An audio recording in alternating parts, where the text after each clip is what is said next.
noite a todos. Primeiro, agradecer a Flávia pelas palavras generosas para conosco, agradecer a Neiva por esse convite para estarmos aqui e dizer que para nós é uma honra estarmos aqui nesta casa Sebastião Marte, que tem uma história tão importante, né, no Espiritismo aqui em Brasília, a primeira casa espírita de Brasília. Então nós aceitamos esse convite com muito respeito e com muita honra de estarmos aqui. O título proposto para o nosso estudo é A Influência do Espiritismo para o Progresso da Humanidade. Esse título faz parte desta obra, que é o primeiro e o mais importante livro da doutrina espírita, o Livro dos Espíritos. Como nós sabemos, foi publicado no ano de 1857. Estamos celebrando agora, neste ano, 2017, 160 anos. E esse livro tem 4 partes. A terceira parte desse livro são as leis morais, as leis de Deus. E uma das leis de Deus é a lei do progresso. E nesse capítulo, que é a lei do progresso, tem um item que tem exatamente esse título, a influência do Espiritismo para o progresso da humanidade. São 5 perguntas do Livro dos Espíritos.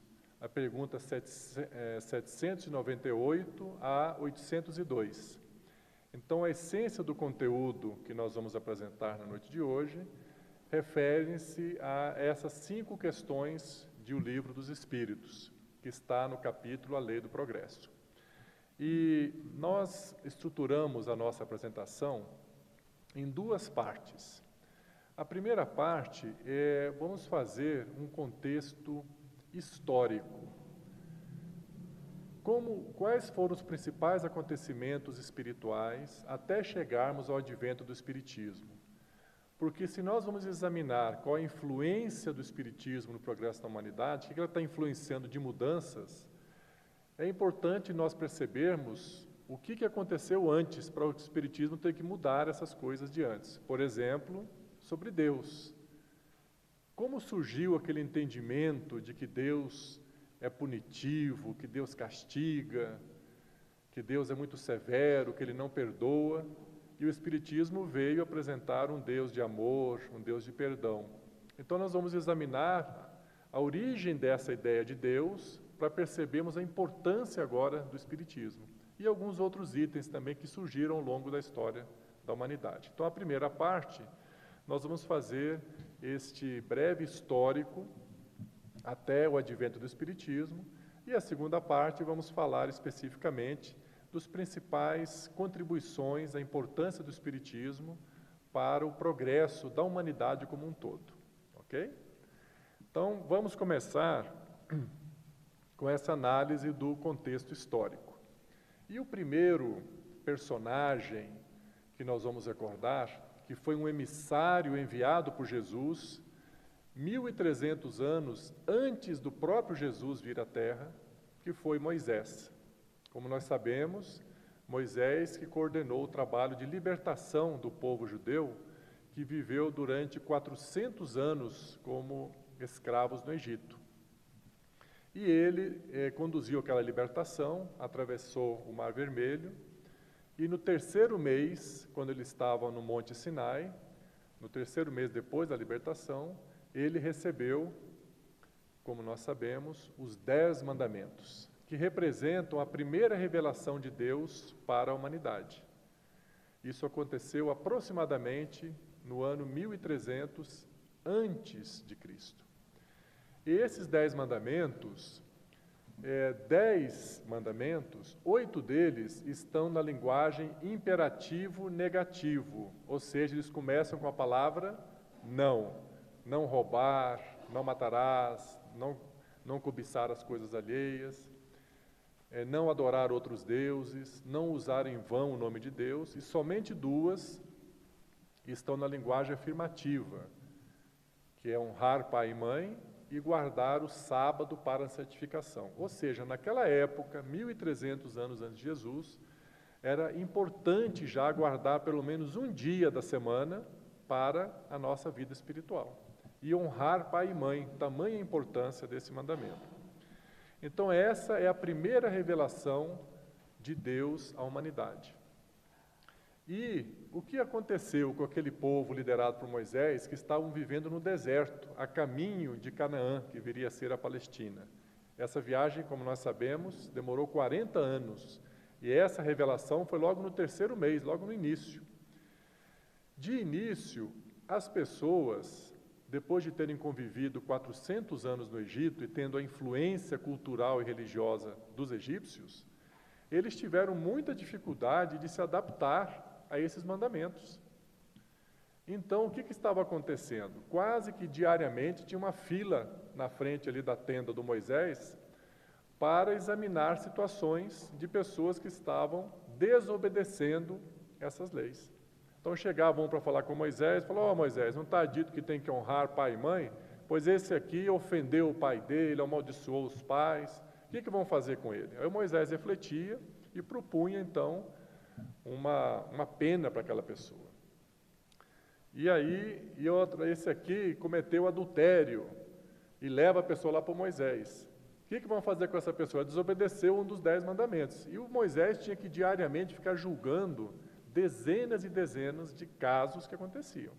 Até que então o sogro do Moisés, o Jetro, orientou ele e falou: olha, Moisés, se é desse jeito você não vai ter sossego. Então, por que você não faz agora uma outra lei, uma lei complementar a essa lei de Deus, dos 10 mandamentos, já prevendo as punições para quem desobedecê-las?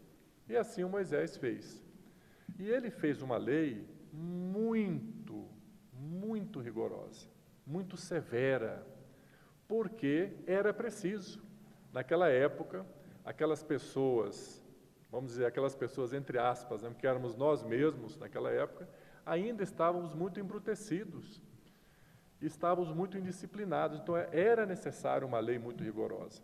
Então Moisés, vamos lembrar duas dessas leis complementares. Por exemplo, sobre o adultério. Está no livro da Bíblia, Levítico, capítulo 10, versículo 20. Ele escreveu: o homem que for pego em flagrante delito de adultério com uma mulher casada, serão mortos os dois. Só que, para que se desse credibilidade a essa lei, o Moisés, ele atribuiu a ela também origem divina. Então ele escreveu assim: Yahvé disse, se o homem for pego em delito de adultério com uma mulher casada, serão apedrejados os dois até a morte. Então ele atribuiu que Deus que mandou essa pena. E no Evangelho segundo o Espiritismo, está lá explicado pelos Espíritos superiores, que não foi Deus, mas que ele atribuiu a Deus para que pudessem dar credibilidade, senão eles não iriam obedecer. Honrar pai e mãe. Qual a pena que ele estabeleceu para quem não honrasse o seu pai, para quem desonrasse ou amaldiçoasse os seus pais? Também a pena de morte. Vejam que ele está dizendo que Yahvé diz que quem amaldiçoar seus pais será morto. Então Moisés teve realmente que instituir uma lei muito rigorosa, que consiste na lei de talião, dente por dente, olho por olho, e apresentou para isso a figura de um Deus muito severo, um Deus punitivo, um Deus vingativo. E essa imagem de Deus, naquela época, foi necessária, porque a única força que era capaz de deter os nossos impulsos era o medo de Deus, o medo do castigo de Deus. E aí, então, surgiu de uma forma estruturada, né, na Bíblia, que está nos primeiros 5 livros da Bíblia, que é chamada a Torá dos judeus, esse ensinamento desses atributos de Deus. E aí, então, nós começamos os nossos processos encarnatórios, ouvindo essa mensagem: olha, Deus é punitivo, Deus é severo, Deus é vingativo. Uma lei de justiça que foi trazida por Moisés para disciplinarmos, para nos corrigirmos, principalmente por temor a Deus. E aí vão transcorrendo os séculos. Isso foi há 1.300 anos antes de Jesus. E nós chegamos agora a 600 anos antes de Jesus, um advento importante do ponto de vista espiritual e desse progresso moral da humanidade. Na Grécia, surge Sócrates e Platão, 600 anos antes de Cristo. E eles, então, o Sócrates é o pai da filosofia. É aquele que veio trazer a proposição do questionamento. Quem nós somos, de onde nós viemos, para onde nós vamos. Ele instigava os jovens a pensarem por si só, a não aceitarem as ideias que estavam escritas nos livros. Ele estimulava a todos os seres a questionar. E isso, então, se constituiu na filosofia. Ele, então, adotou aquele ensinamento, conhece-te a ti mesmo, como a base dos seus ensinamentos. E ele dizia que ele fazia o parto de luz. Ele conversava com as pessoas para que as pessoas dessem um parto de luz, a luz que todos nós temos. Ele, pelo diálogo, fazendo perguntas de lógica, até que a pessoa chegasse às conclusões das verdades da vida por ela mesma. Essa era a sabedoria do Sócrates, 600 anos antes de Cristo. E a humanidade vai evoluindo e nós vamos encarnando, aprendemos, ouvimos essa filosofia de Sócrates, mas estamos com aquela influência muito severa no nosso inconsciente, daquele Deus punitivo, daquele Deus severo, que castiga com a morte aquele que o desobedecem, que está escrito na lei estabelecida por Moisés. Até que chega, então, o grande momento, o maior momento da história da humanidade, o maior evento da evolução espiritual da Terra, quando o nosso Mestre Jesus encarna na Terra. Porque ele viria trazer, se Moisés trouxe a lei da justiça, Jesus veio trazer a mais importante lei da humanidade. Esse ele veio trazer pessoalmente, porque era a mais importante de todas. Ele veio nos ensinar a lei do amor. E Jesus, ele mesmo, demoveu aquela lei de Moisés, para nos mostrar que aquela lei mosaica, não os 10 mandamentos, os 10 mandamentos é uma revelação divina, mas aquela lei disciplinar de Moisés, Jesus modificou-a profundamente. Como nós sabemos, vamos recordar o caso, aquela passagem da mulher adúltera, quando muitos homens levaram uma mulher, empurrando assim pelos braços, em Jerusalém, jogaram aos pés de Jesus e disseram: esta mulher foi pega em flagrante delito de adultério, e a lei de Moisés diz que ela deve ser morta. E, de fato, a lei dizia isso. Aí perguntaram para Jesus: e vós, que dizeis? Jesus, ele usava de um recurso psicológico extraordinário. Ele não respondia de imediato. Uma pergunta tão severa, ele estava diante de uma possibilidade de um assassinato, iam matar uma mulher a pedradas. Ele fica em silêncio, olha para aquelas pessoas, nos seus olhos, irradia o seu magnetismo, como que estimulando a cada um a refletir sobre o que eles mesmos estavam perguntando. Ele se agacha, começa a escrever no chão, e um deles fica meio exaltado: Senhor, e vós que dizeis? Aí ele diz aquela frase que todos nós conhecemos: atire a primeira pedra aquele que estiver sem pecados. Então Jesus, com essa sabedoria crística, ele derrogou essa lei de que uma pessoa que fosse pega em adultério seria morta. Aquela mulher não foi morta. E ele ensinou então a verdadeira natureza de Deus, que é um Deus de amor, que é um Deus de perdão, um Deus de tolerância.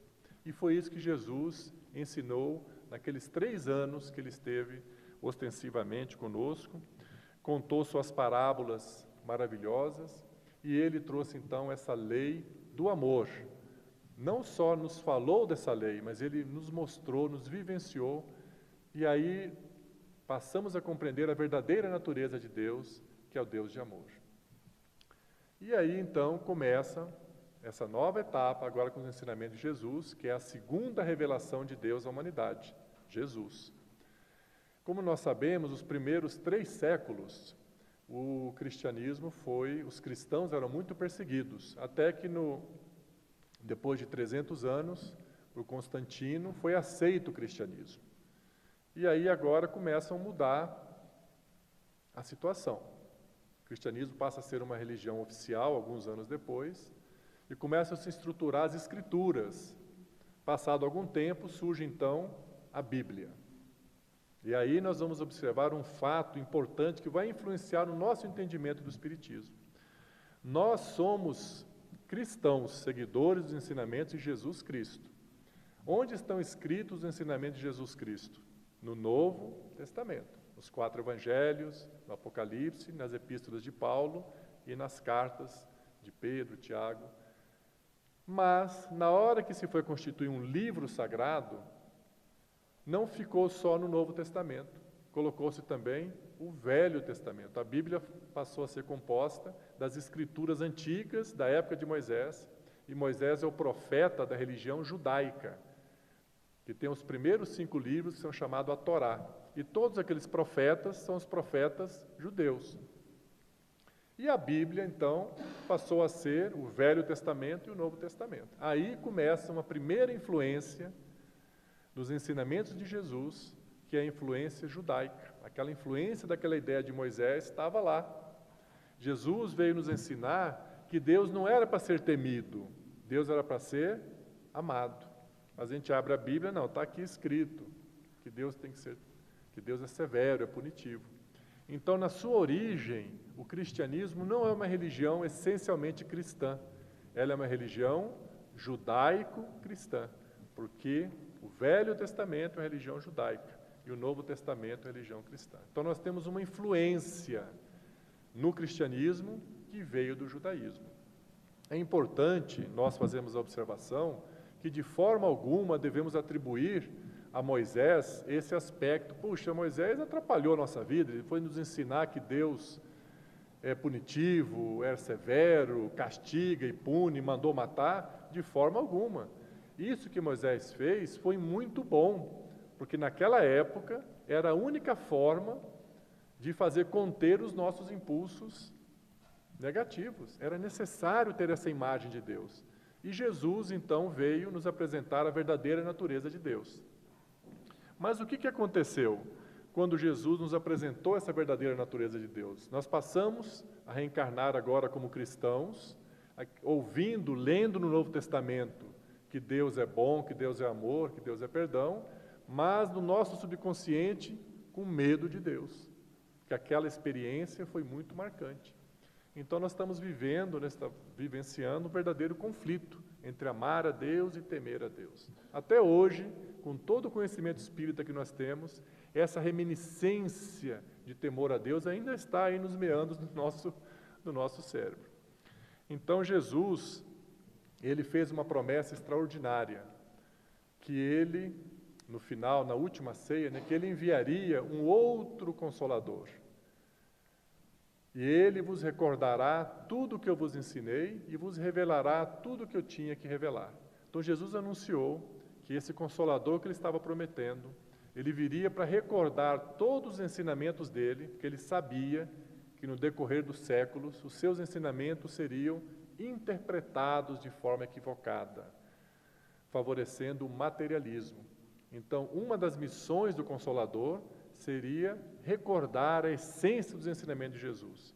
E a outra missão, revelar novos ensinamentos que naquela época Jesus não poderia nos revelar na essência, porque ainda éramos imaturos espiritualmente. Então Jesus jogou apenas as sementes daquelas verdades. Então ele fez essa promessa que no futuro enviaria um Consolador prometido, que, como nós sabemos, é o Espiritismo. Mas antes de chegarmos no Espiritismo, temos um outro evento muito importante para entendermos a importância do Espiritismo no progresso da humanidade. Esse outro evento, ele abalou a fé da humanidade, que foi o advento da ciência moderna. O pai da ciência moderna é considerado Galileu Galilei, no ano aproximado de 1600. Nós estamos agora 1600 depois de Cristo. Esse gênio, Galileu Galilei, como nós sabemos, ele fez uma grande descoberta. Até aquela época, a igreja conduzia todo o processo, tanto espiritual como o processo do governo, da influência nos poderes. Então, por exemplo, acreditava-se na época no geocentrismo, que a Terra era o centro do universo. que o Sol girava em torno da Terra.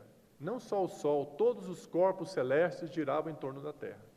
A Terra era o centro do universo e Deus morava logo ali em cima. Claro, isso aqui era o centro, Deus tinha que estar aqui perto. E a igreja, então, tinha um poder muito grande, porque era representante de Deus aqui na Terra. Aí o Galileu fez uma descoberta de que estava equivocado esse ensinamento da igreja, que, na verdade, era a Terra que girava em torno do Sol. E ele foi quase excomungado, né? Foi ameaçado, né? Essa história do Galileu é muito importante depois a gente conhecer. Mas, enfim, ele fez essa descoberta que estava equivocado o ensinamento apregoado pela igreja de que a Terra era o centro do universo. Ele descobriu que o Sol era uma estrela e a Terra que girava em torno do Sol, o heliocentrismo. E depois a ciência, a astronomia foi mostrando que o Sol é uma estrela e que existem trilhões de estrelas, trilhões de galáxias, e que Deus, que antes estava ali no centro do universo, agora ninguém mais sabe onde que está. Então isso lança o ser humano numa angústia. Apesar de estar equivocada a ideia, era um certo conforto saber que Deus estava numa poltrona bem ali em cima, né? Agora não sabemos mais onde está Deus. Perdemos o endereço de Deus. Depois, não só Galileu Galilei, ele foi o pai da ciência, ele iniciou esse processo.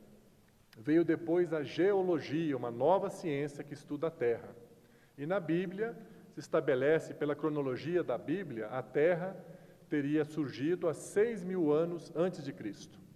Aí veio a ciência da geologia e estabeleceu que a Terra tem 4,5 bilhões de anos. Outro golpe na religião. Não é um golpe no cristianismo, mas no que está escrito, como nós sabemos, a Gênese é um livro do Velho Testamento. Aquela ideia que na cronologia que a Terra surgiu há 6.000 anos antes de Cristo, a ciência demonstrou estar equivocada. Aí o homem, o ser humano, mais uma angústia. Puxa, de novo, não é bem do jeito que está na Escritura? Aí vem a evolução da antropologia e da arqueologia, que veio também derrubar um outro escrito da Bíblia, que toda a humanidade surgiu de Adão e Eva, e que Adão e Eva teriam surgido há 4.000 anos antes de Cristo. A ciência demonstrou que a humanidade não surgiu desse tronco do Adão e Eva, e não é 4.000 anos antes de Cristo. Só o Homo sapiens, que é o homem já com o cérebro mais desenvolvido, ele tem 150.000 anos, só o Homo sapiens. Então, 4.000 anos para Adão e Eva, a ciência mostrou estar equivocada.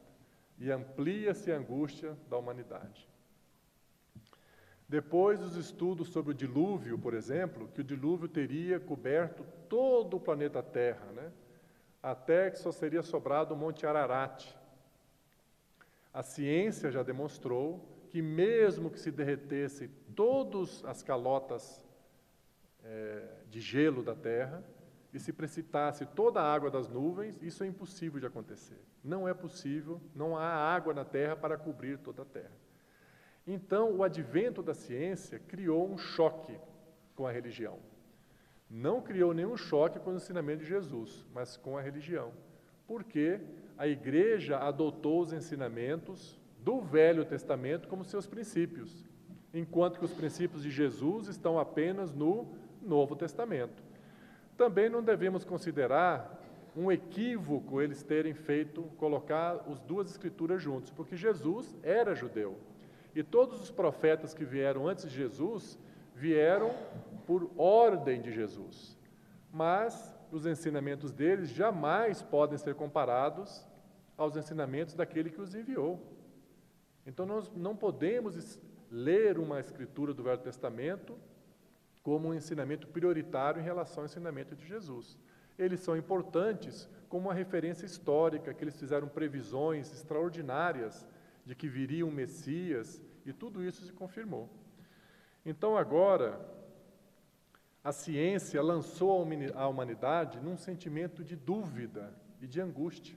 a ciência provou estarem equivocados alguns pontos que a religião estabelecia como verdades da Bíblia.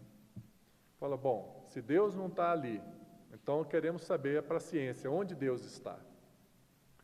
Se o homem não surgiu de Adão e Eva há 4.000 anos, quando que ele surgiu e como? Aí a ciência descobre que o homem surgiu há 3,5 milhões de anos, os australopitecos, os ancestrais mais antigos do homem.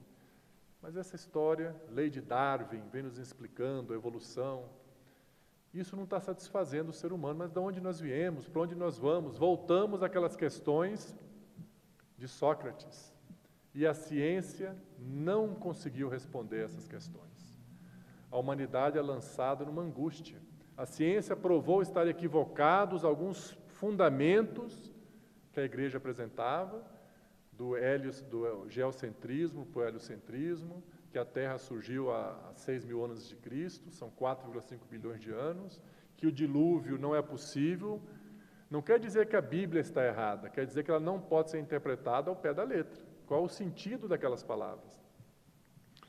E a humanidade é lançada numa grande angústia, querendo as respostas. A ciência mostrou estar equivocados aqueles pontos, mas ela não foi capaz de explicar as respostas. Surge então um momento propício para Jesus enviar à Terra o Espiritismo, para trazer todas essas respostas, todas.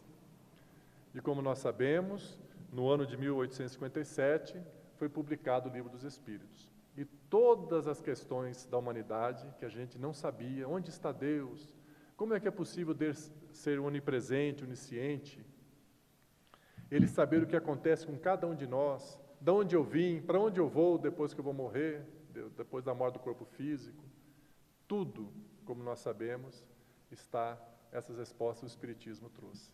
Então esse é um avanço extraordinário, porque essas grandes questões da humanidade, que a ciência demonstrou estarem equivocadas, e ela não foi capaz de responder, o Espiritismo veio responder. E aí agora nós vamos examinar algumas dessas respostas que o Espiritismo trouxe para a humanidade, e que servem de influência para o progresso da humanidade. No primeiro campo nós vemos, como nós sabemos, o Espiritismo tem os seus 3 pilares, religião, filosofia e ciência.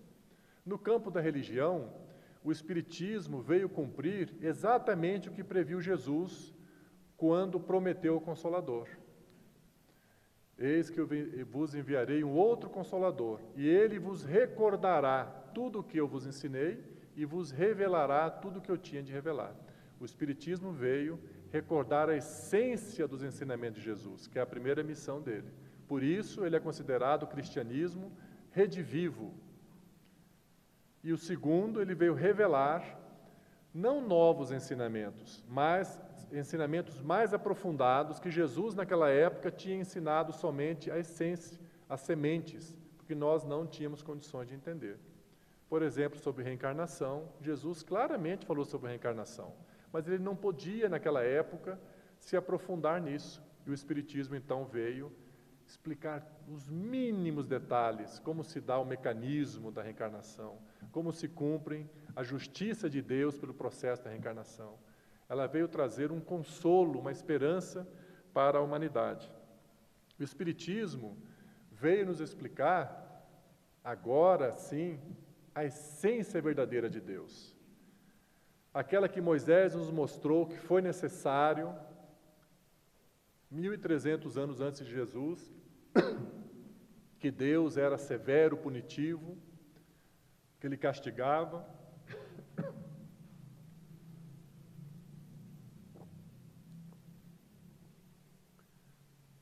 E que Jesus nos ensinou a verdadeira natureza de Deus, que Deus é amor, é perdão, mas que nós não fomos capazes de reter, porque nós ficamos com o ensinamento de Jesus confundido com o ensinamento de Moisés. Agora, com o Espiritismo, não. Ele veio resgatar a essência do ensinamento de Jesus e nos explicar de uma forma definitiva que é Deus. Agora não há mais dúvidas que Deus, Ele é infinito em todas as suas virtudes. Ele é soberanamente bom e justo, Ele é infinitamente amoroso. Deus não é simplesmente amoroso, Ele é infinitamente amoroso. Se nós, pais, que aprendemos a amar nossos filhos, nós procuramos sempre fazer o melhor por eles, não usamos de punição por punição, simplesmente, usamos para a educação. Deus é infinitamente amoroso. Esse é um ensinamento extraordinário para a humanidade, que Jesus tinha nos ensinado, mas agora o Espiritismo traz uma linguagem mais clara. Mas como é possível Deus poder saber tudo o que está acontecendo no universo todo e saber o que cada um de nós está necessitando? Porque Ele é onipresente, onisciente, mas não dá para entender. O universo tem trilhões e trilhões de mundos habitados, e se a gente tiver uma dor na unha, Deus sabe se tem uma dor na unha. Como é possível? O Espiritismo veio responder. O fluido divino universal. Todo o universo está imerso num fluido. E esse fluido, ele é uma irradiação de Deus. E esse fluido, como é o ar, Aqui a gente sente o ar, a gente respira, sabe que o ar está aqui, embora a gente não veja o ar. Esse fluido universal divino, ele está presente em todo o universo. E ele é sensitivo. Ou seja, esse fluido universal, ele ouve, ele sente e ele vê. Por meio desse fluido universal, Deus está em contato com todos nós. E nós estamos mergulhados nesse fluido universal. Esse fluido universal não está somente ao nosso redor, ele está dentro de nós. Por isso, essa imagem tão boa de que Deus está dentro de nós, que Jesus falou. Porque, de fato, Deus, nós estamos mergulhados nesse fluido universal divino. O que a gente pensa, naquele segundo que a gente pensou, Deus sabe o que a gente pensou. Então, aquela ideia que a gente tinha de fazer rogativas para serem levadas para os santos, para depois ver se chega a Deus, o Espiritismo veio mostrar que nós estamos em contato ininterrupto com Deus. O pensamento de Deus está em contato ininterrupto com o nosso pensamento. É uma comunhão perfeita conosco. Agora, será que nós estamos em comunhão perfeita com Deus? Aí não. Quando o nosso pensamento está voltado para Deus, nós estamos em sintonia com Ele. Quando a gente está pensando nas nossas coisas do dia a dia, que a gente se esquece de manter aquela sintonia, aquele equilíbrio, nós deixamos de usufruir dessa comunhão com Deus. Então, o Espiritismo, essa é uma importância muito grande, uma contribuição que ele veio trazer para a humanidade, que a gente pode agora compreender a verdadeira natureza de Deus, de uma forma clara, que Deus é puro amor, Ele não castiga ninguém. Essa frase que Deus castiga, ela no Espiritismo não cabe. E nós vamos entender, agora analisando o aspecto da ciência. Além disso, de Deus, também nós vemos que o Espiritismo veio contribuir para o progresso da humanidade, na medida que, por exemplo, o Evangelho segundo o Espiritismo, ele nos explica de uma forma clara e cristalina passagens do Evangelho de Jesus, que se a pessoa não tiver um certo preparo, não consegue entender. Por exemplo, as bem-aventuranças.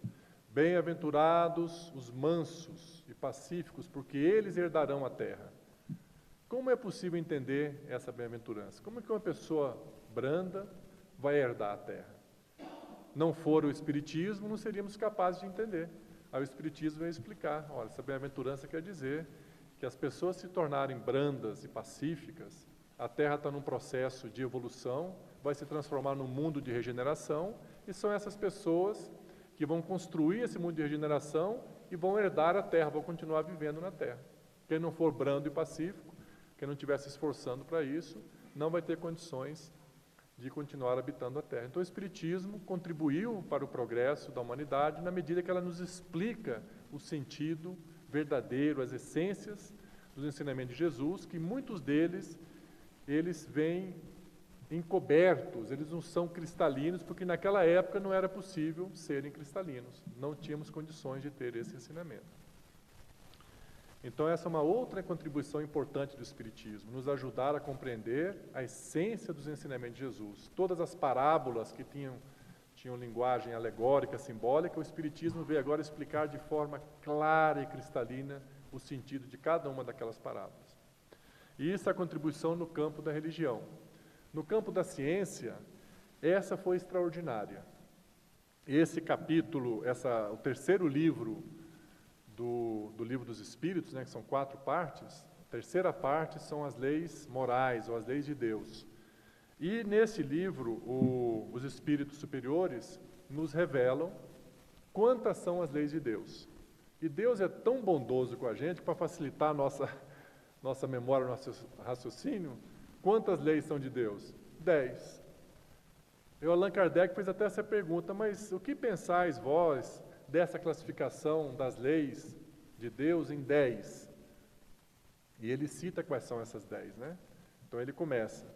A primeira, a lei da adoração, depois a lei do trabalho, a lei da reprodução, a terceira, a lei da conservação, a lei da destruição, a lei da sociedade, a lei do progresso, que é a sétima, a lei da igualdade, a lei da liberdade, a nona, e a 10ª a gente vai falar daqui um pouquinho. As 10 leis. Aí o Kardec pergunta, o que pensais dessa divisão das leis de Deus em 10 partes? Eles dizem, é a mesma divisão da de Moisés. Ou seja, eles usaram a mesma estrutura de divisão em 10 partes. Mas agora são leis de Deus. Essas leis de Deus não tem nada a ver com religião. É uma lei. Se a pessoa é espírita, se ela é católica, se ele é evangélico, se ele é budista, se ele é ateu, ele está sujeito a essas leis. Não precisa ser espírita. Essa é uma lei universal. Essa é uma revelação de as leis que governam o universo. Essa é uma contribuição extraordinária para o progresso da humanidade. Porque o Allan Kardec perguntou o que é o bem e o que é o mal. Ele falou, olha, o bem é quando agis de acordo com as leis de Deus. E o mal é quando se afastais das leis de Deus. Olha que simplicidade. Então, se o bem é agir de acordo com as leis de Deus, nós devemos conhecer essas leis, senão a gente vai estar transgredindo essas leis toda hora. É a mesma coisa que a gente pegar um carro, sair dirigindo sem conhecer a lei do trânsito. A gente vai receber várias multas e vai viver reclamando, achando que o Detran é injusto, que o governo é injusto, mas a gente não estudou a lei. Então, essas 10 leis são as leis que regem a vida de todos os seres humanos, independente da crença dele. Essa é uma contribuição para a ciência, na verdade. Embora ela tenha para nós uma conotação religiosa, essa é uma revelação científica, são leis do universo. E o Kardec pergunta, então, o que dizeis dessas 10 leis? E eles dizem, é a mesma da estrutura da lei de Moisés.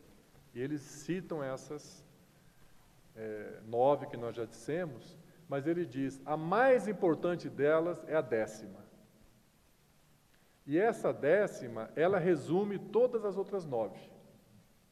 Opa, então nós temos que conhecer essa lei. Ela é a mais importante e ela resume todas as outras 9. E o bem é quando a gente age de acordo com a lei, e o mal, quando age, se afasta dessa lei. Recordando, Moisés trouxe para a humanidade a noção da lei da justiça.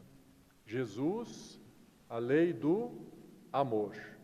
E o Espiritismo trouxe a lei da caridade. Fora da caridade, não há salvação. Essa é a máxima da doutrina espírita.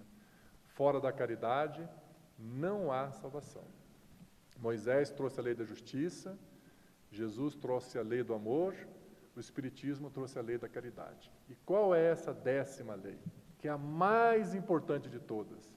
Lei de justiça, amor e caridade. É a única lei que tem 3 aspectos. Todas as outras é um só, né? Lei da adoração, lei do trabalho, lei da reprodução, lei da conservação, lei da destruição, lei da sociedade, lei do progresso, que é a 7ª, que essa é o objeto do nosso estudo também, lei da igualdade, lei da liberdade. Somente a 10ª tem 3 aspectos. Lei da justiça, lei do amor e da caridade. E aí, no Livro dos Espíritos, na conclusão, do Livro dos Espíritos, no item 5, os espíritos superiores dizem assim: essa lei de justiça, amor e caridade é a mais importante para o progresso da humanidade. É através dela que o homem vai alcançar a felicidade. Eu falei, gente, nós temos que estudar essa lei. Ela é a mais importante para o progresso da humanidade e é por meio dela que nós, seres humanos, vamos alcançar a felicidade. Então, essa lei de justiça, amor e caridade, ela é uma lei que revela a grandeza do amor de Deus por nós. Nós, inclusive, nós espíritas, usamos muito, quando nós vamos referir à lei de Deus, a lei de causa e efeito, Nós tivemos a curiosidade de fazer uma pesquisa no Livro dos Espíritos e nas demais 4 obras básicas, O Evangelho segundo o Espiritismo, o Livro dos Médiuns, a Gênese, o Céu e o Inferno. Quantas vezes aparece nas obras básicas de Allan Kardec a lei de causa e efeito? Vamos fazer essa pesquisa. Hoje, com a internet, tem um recurso mais fácil, que a gente faz o download do arquivo no PDF, e aí tem aquele recurso pesquisar, aí você escreve lei de causa e efeito, se tivesse, rapidinho descobre quantas vezes aparece. Sabem quantas vezes está escrito a lei de causa e efeito nessas 5 obras básicas de Allan Kardec? Nenhuma vez. Não é interessante isso? E o quanto a gente fala da lei de causa e efeito? Nenhuma vez é citado nas obras básicas da codificação da doutrina espírita a lei de causa e efeito. Os espíritos superiores nos falam da lei de justiça, amor e caridade. O que seria então a lei de causa e efeito? Ela afeta a lei da justiça. A causa e efeito é exatamente a justiça. Mas Deus, na sua bondade, não revelou, não mandou para nós uma lei pura de justiça, porque seria muito duro para a gente. É como se fosse a lei de Moisés. Ele mandou de justiça, amor e caridade, nos mostrando que essas 3 forças interagem entre elas. As outras leis é uma força só. Essa é a única, que é a mais importante das 10, e que ela resume as outras 9, e elas têm 3 forças: a justiça, o amor e a caridade. Por quê? Para Ele nos mostrar o quanto Ele nos ama. Como nós aprendemos na Epístola de Pedro, o amor encobre uma multidão de pecados.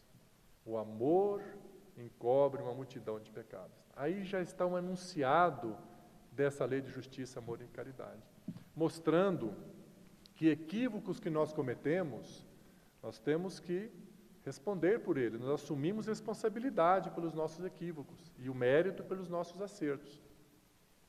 Mas aquela lei que nós aprendemos, inclusive, que é uma outra influência que a gente tem que tomar muito cuidado, assim como a gente teve a influência judaica no início do cristianismo, às vezes nós deixamos uma influência hinduísta vir para o espiritismo.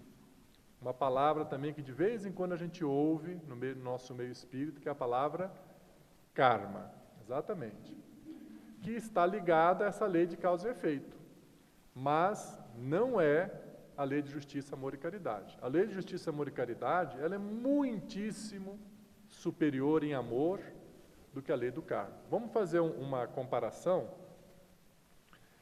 Um exemplo que é muito usado no nosso meio espírita. Vamos imaginar que uma pessoa, um jovem aí com seus 25 anos de idade, ele entra no confronto físico por causa de um assalto, alguma coisa, e ele acaba ferindo gravemente uma outra pessoa a ponto de o outro perder o braço. Então, de acordo com a lei do karma, ele contraiu um karma. E na próxima encarnação, quando ele tiver naquela idade aproximadamente de 25 anos, ele vai passar por uma experiência, um assalto, um acidente, alguma coisa, onde vai acontecer a situação inversa. Dessa vez, quem vai perder o braço é ele. Ele contraiu um karma e ele precisa pagar aquele karma. Essa é uma lei fatalista. Isso vai acontecer. Não existe nenhuma força, então acaba fazendo com que os hinduístas se tornem pessoas muito resignadas, que é muito bom, mas, por outro lado, gera também um certo comodismo. Isso é meu karma, não tenho como fazer. Eu vou ter que pagar isso. Era uma lei fatalista, isso vai acontecer. Vamos analisar agora essa mesma situação na lei de justiça, amor e caridade.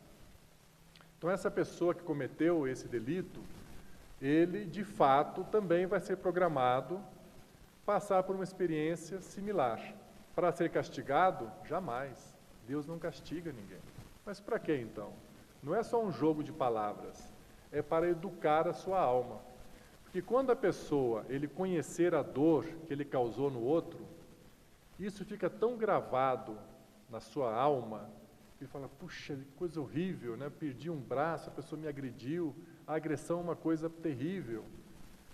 E aquilo fica gravado na sua alma de uma forma eterna. E numa outra encarnação, quando ele vier de novo, quando ele se depara com uma situação de conflitos físicos, ele é o primeiro a recuar. Ele é o primeiro a tentar promover a paz. Porque ele gravou na sua alma o quanto é dolorido, o quanto é sofrido você perder um membro do seu corpo. Então fica programado ele passar por essa experiência, que seria a lei da justiça, quando ele tiver com 25 anos. Mas aí, sempre é priorizado o amor e a caridade. Essa pessoa encarna, vamos imaginar que ele na sua infância é convidado para vir aqui fazer a evangelização aqui no SESOM. Aí ele começa a ouvir as aulas, da importância da gente praticar caridade, de ser tolerante, de ser amigo, evitar as brigas, evitar os conflitos. Ele vai vendo os adultos administrando situações de conflito, perdoando, sendo tolerante. Aí ele vai aprendendo. Aí ele chega na juventude, ele começa a participar numa campanha Alta de Souza, ou alguma atividade auxiliando na casa. Aí ele se depara com 2 colegas brigando por uma bicicleta, mas porque ele está vivendo num ambiente de amor, de espiritualidade, a sua alma se educou. E ele chega para aqueles 2 que estão brigando pela bicicleta e fala, gente, não vamos brigar não. Calma, vamos dialogar, vamos encontrar uma solução pacífica pelo diálogo. E ele se torna um promotor da paz. Aí quando chega a idade dele de 25 anos, que ele iria passar por uma experiência dolorosa, para educar a sua alma por uma lição que ele não aprendeu na vida passada, será que precisa ele passar por aquela experiência? O objetivo não era puni-lo, era educar a sua alma. Ele já se educou pelo caminho do amor, pela vivência da caridade. Então, o que ele teria que aprender com aquela experiência dolorosa, ele já aprendeu. E então é acionada a lei de justiça, amor e caridade. Olha que maravilha. Olha como o amor de Deus, quando o recurso da justiça chega a ser ativado, é porque já se esgotaram todas as possibilidades de amor e caridade. Os Espíritos vão nos dando chances, convites, oportunidades para amarmos, para sermos úteis, para aprendermos. E quando a gente não quer mesmo, evita, aí vem o braço da justiça. A gente passa por experiências dolorosas.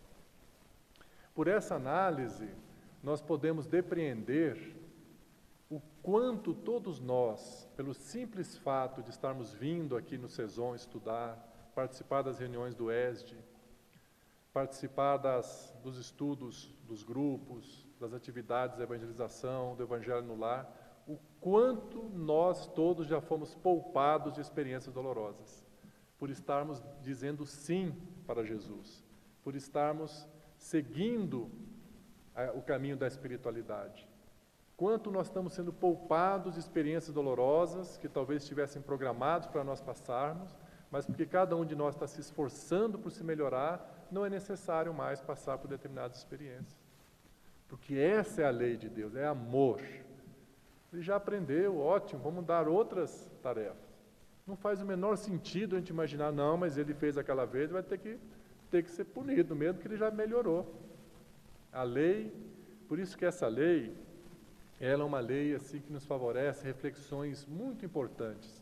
E a gente, de vez em quando, falarmos sobre essa lei, estudarmos, nos aprofundarmos sobre essa lei de justiça, amor e caridade. Porque ela é, segundo os espíritos superiores, a lei mais importante dentre as 10 e ela resume todas as outras 9. E, conforme está na conclusão do Livro dos Espíritos, no item 5, eles dizem: o progresso da humanidade tem seu princípio na aplicação da lei da justiça, de amor e caridade. Lei que se funda na certeza do futuro. Tirai-lhe essa certeza e lhe tirareis a pedra fundamental. Dessa lei derivam todas as outras leis, porque ela encerra todas as condições da felicidade do homem. Essa lei de justiça, amor e caridade, ela encerra, ela abrange todas as condições da felicidade do homem. Então é importante nós conhecermos essa lei. É igual conhecer a lei do trânsito, né? A lei do Detran, a gente chega, às vezes pega uma pista daquela que é 60 km por hora, tem placas, né? O tempo todo. Mas aqui, radar, tem um aqui e o outro lá na frente. Na hora que eu passo pelo radar, a gente 60, aquela carinha de santo, uma beleza. Aí, antes de chegar no outro radar, tem várias placas de 60. A lei está dizendo, olha, aqui é 60. Mas como não tem o fiscal da lei, que é o radar, a gente vai para 70, 75, chega lá no outro radar, a gente se enquadra de novo. Com essas leis humanas dá para fazer isso, esses jeitinhos, mas com a lei divina não dá. Porque a lei de justiça, amor e caridade, ela é, como Deus é, onisciente. Tudo que nós fazemos é irradiação nossa. Os nossos pensamentos, os nossos atos, nossas palavras. Então, nós vamos, naturalmente, assumindo mais responsabilidades. E no Livro dos Espíritos, falando dessa parte da ciência, agora na Lei do Progresso, o Allan Kardec perguntou: o Espiritismo se tornará uma crença geral da humanidade? Ou ela ficará somente em alguns grupos? Pergunta 798. O Espiritismo se tornará uma crença geral ou continuará sendo professado apenas por algumas pessoas? Olha a resposta, para a gente ver a responsabilidade que todos nós temos. Certamente, ela se tornará uma crença geral e marcará uma nova era da humanidade. Certamente, o Espiritismo se tornará uma crença geral da humanidade e marcará uma nova era na história da humanidade.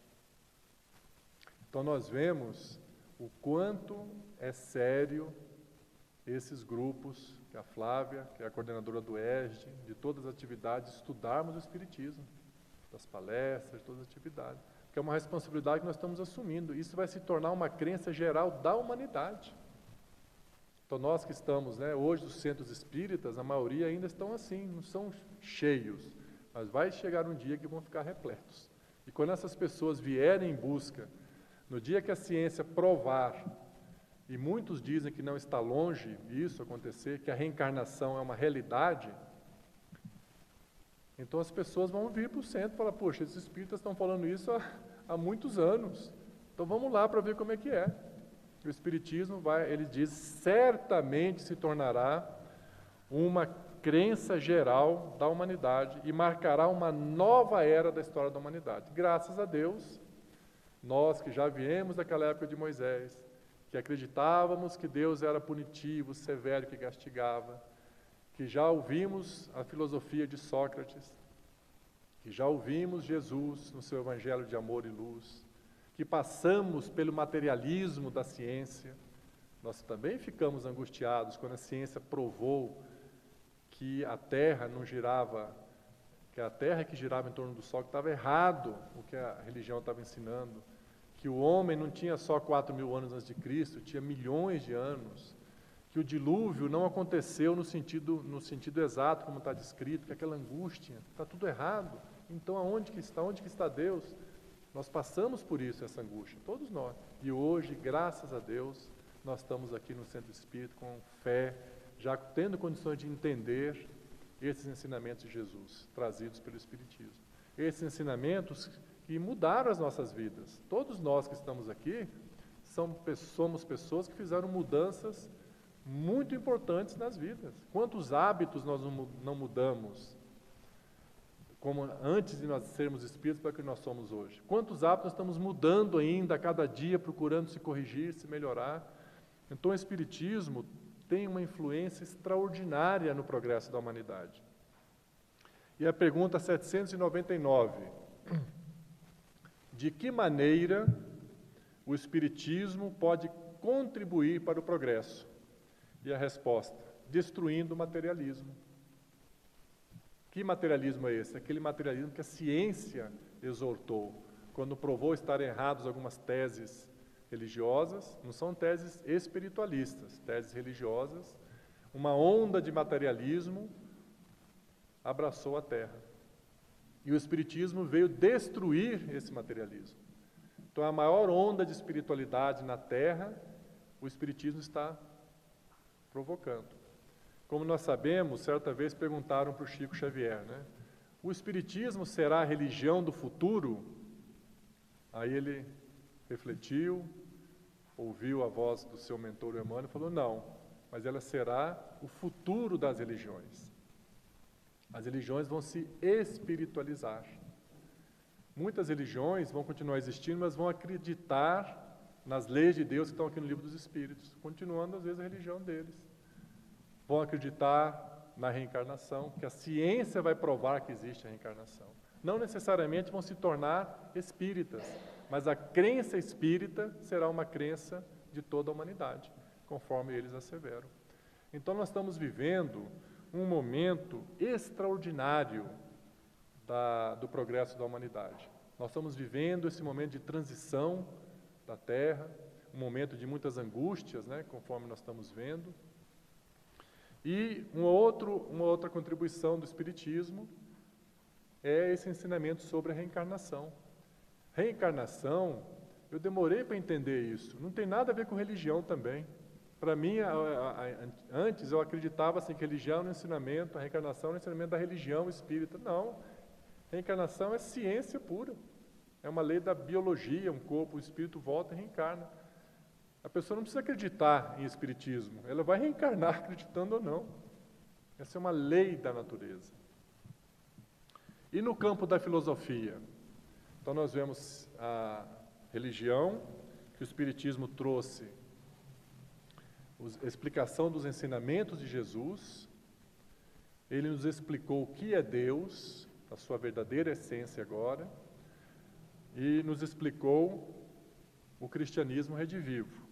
Na ciência, né, nos mostrou as 10 leis de Deus, a reencarnação e na filosofia. Tem uma pergunta específica do Livro dos Espíritos, que é a pergunta 919, que o Allan Kardec perguntou aos espíritos superiores. Qual é o meio prático mais eficaz que tem o homem para se melhorar nesta vida e de resistir à influência do mal? Ele pergunta o meio prático, mais eficaz que tem o homem no sentido geral, né, o ser humano, para se melhorar nesta vida e resistir à influência do mal. Quem responde, como nós sabemos, Santo Agostinho. Já vou-lo disse um sábio da antiguidade, conhece-te a ti mesmo. Está lá resgatando Sócrates. O Sócrates, 600 anos antes de Jesus, ele já lançou os fundamentos do Espiritismo e do próprio cristianismo. Por quê? Porque foi Jesus quem enviou Sócrates. Ele já veio preparado. E agora o Espiritismo está puxando esse ensinamento que antes era afeto à filosofia grega, agora é uma diretriz fundamental do Espiritismo. Conhece-te a ti mesmo.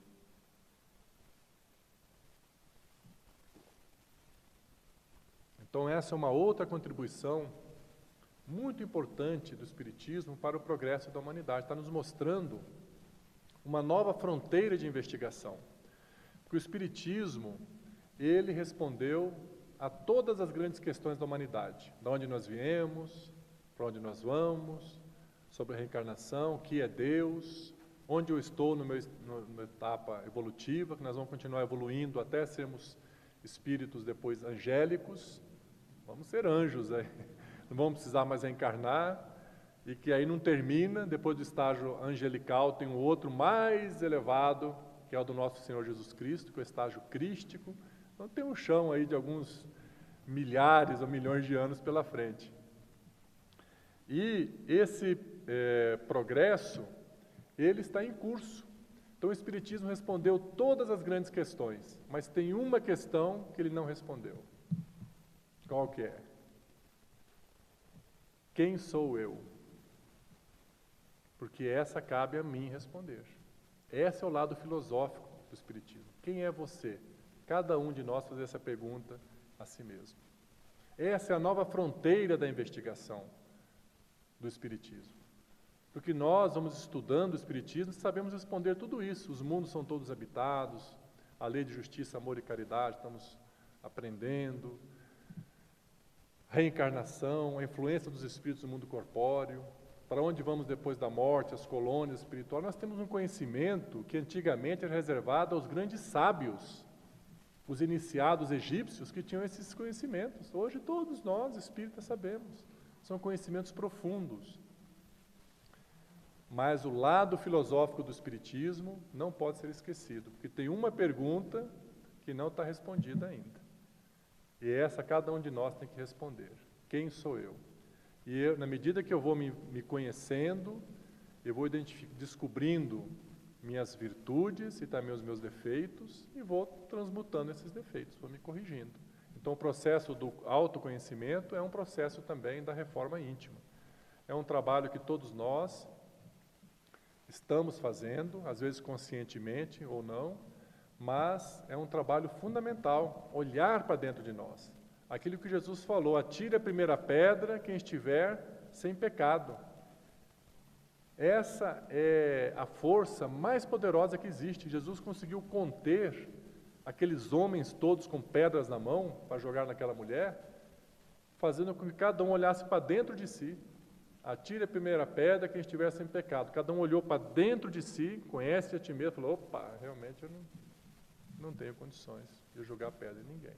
Então, olhar para dentro de nós é uma força transformadora, porque nós vamos reconhecer que nós também temos certos comportamentos, certos defeitos, vamos chamar assim, daquelas pessoas que a gente não admite que elas tenham. E na hora que eu enxergar que eu também tenho isso, aí eu vou ser mais tolerante com os outros e não vou nem me sentir ofendido com os outros. Afinal, eu estou enxergando que eu também tenho e estou lutando para me libertar dele. Então, o Bezerra de Menezes também deixou um ensinamento extraordinário no livro Nas Fronteiras da Loucura, quando eles estavam no Carnaval, no Rio de Janeiro. O espírito Manuel Filomeno de Miranda descreve, muito bem a cena. Eles estavam fazendo um socorro espiritual, aos encarnados. E num certo momento, o Manuel Filomeno de Miranda, ele vê aquelas cenas do carnaval, muitos exageros, às vezes nas roupas, o excesso de bebida alcoólica, muitas cenas, os espíritos sugando a energia dos encarnados no verdadeiro processo de vampirização. E no determinado momento, o Manuel Filomeno de Miranda fala, nossa, Bezerra, mas olha que cena, será que realmente o mundo está melhorando? E o Bezerra de Menezes, ele dá uma resposta tão maravilhosa, uma resposta que tem um conteúdo transformador tão grande, que se a gente memorizar essa resposta dele, vai nos ajudar muito no nosso dia a dia, até para o que nós estamos vivendo atualmente no Brasil. O Bezerra de Menezes falou assim, porque ele falou, mas será que está melhorando mesmo? Olha o comportamento desse povo. O Bezerra falou assim, Manuel, claro que está melhorando. Lembra-te que ainda ontem nós também estávamos lá, fazendo a mesma coisa. E hoje, graças a Deus, estamos aqui trabalhando para Jesus. E assim como nós conseguimos, eles também vão conseguir. É uma questão de tempo. Vejam como que essa percepção do Bezerra tira a força do julgamento. Às vezes a gente olha assim e fala, puxa vida, aquilo lá. Mas se a gente lembrar dessas palavras do Bezerra, eu tenho tentado colocar em prática, Outro dia eu tive uma experiência muito interessante. Eu tinha muita dificuldade, por exemplo, com a mentira. Quando eu descobria que alguém mentiu, eu ficava, né, daquele jeito. Aí, ouvindo esse ensinamento do Bezerra, eu falei, vou colocar em prática. Se eu ficar falando lá na palestra e não colocar em prática, depois não puxar a orelha, né? Aí eu me deparei com uma cena. Aí na hora, ao invés de falar assim para a pessoa, você mentiu, tem que olhar primeiro para dentro. Graças a Deus, eu também já menti muito. Graças a Deus, hoje eu não minto mais. E assim como eu consegui me melhorar, ele também vai conseguir. Aí fiquei todo feliz, porque eu não me desequilibrei. Aí tive uma vitória, eu fui para casa à noite, aí fui fazer a minha prece, né, antes de dormir, agradecendo pelo dia, por tudo, e agradeci especialmente por aquela vitória que eu tive, eu consegui não julgar a pessoa. Eu me deparei com uma situação de mentira que sempre me desequilibrava e pela primeira vez não me desequilibrou. Eu lembrei desse ensinamento do Bezerra. Eu também já menti muito. Graças a Deus, hoje eu não minto mais. E assim como eu consegui me melhorar, ele também vai conseguir. Aí eu ouvi a voz da mentora, você tem certeza que você não mente mais? Eu falei, eita. Aí comecei a lembrar, né, que aquelas coisas que a gente faz no dia a dia. Toca o telefone, fala que eu não estou. É mentira, às vezes é uma mentirinha, mas é mentira. Às vezes uma pessoa mostra alguma coisa para a gente, o que você achou disso aqui, sei lá, de um quadro, alguma coisa, né? E a gente, às vezes, por incapacidade de apreciar aquela beleza, não gostou. A gente fala, nossa, que maravilha. Mentimos. Por quê? Eu não sei, a gente tem mecanismos, a gente tem dificuldade, às vezes, para ser sincero com as pessoas. De forma que agora eu mudei. Quando eu me deparo com isso, eu já olho para mim e falo, graças a Deus, já diminuí bastante minhas mentiras. E assim como eu diminuí, ele também vai conseguir diminuir. Então, essas cenas que nós estamos vivendo hoje no Brasil, né, todos esses estados de corrupção, esses escândalos, mexem muito com a gente.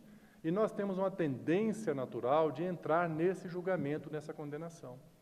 E é muito importante lembrarmos desses ensinamentos de Kardec, de Jesus, quando propõe olhar para dentro de nós. Eu também já fui corrupto, ou hoje eu sou menos corrupto, e graças a Deus, como me melhorei, eles também vão se melhorar, é uma questão de tempo. Esse processo todo que está acontecendo faz parte do processo da transformação da Terra. Tudo que está escondido está sendo revelado, nada mais vai ficar escondido. O mal não consegue se esconder. Então, está tendo muitos escândalos e vão ter muito mais escândalos. Mas nós não devemos nos deixar impactar por isso. E às vezes nos deprimirmos e não julgarmos também, porque a gente irradia muitas energias que são nocivas para nós mesmos. Então vamos olhar e falar, graças a Deus, eu já não faço mais isso ou faço menos. E assim como eu consegui, esses irmãos vão cada um responder pelos seus atos e daqui um dia também eles não vão fazer mais. Porque a maior lei que governa nossas vidas é uma lei que tem amor no seu nome. É a lei de justiça, amor e caridade, que revela todo o amor de Deus por todos nós. Muito obrigado pelo carinho, por esses olhares que a gente sentiu de tanta irradiação de amor, de carinho e pela atenção de todos. Graças a Deus.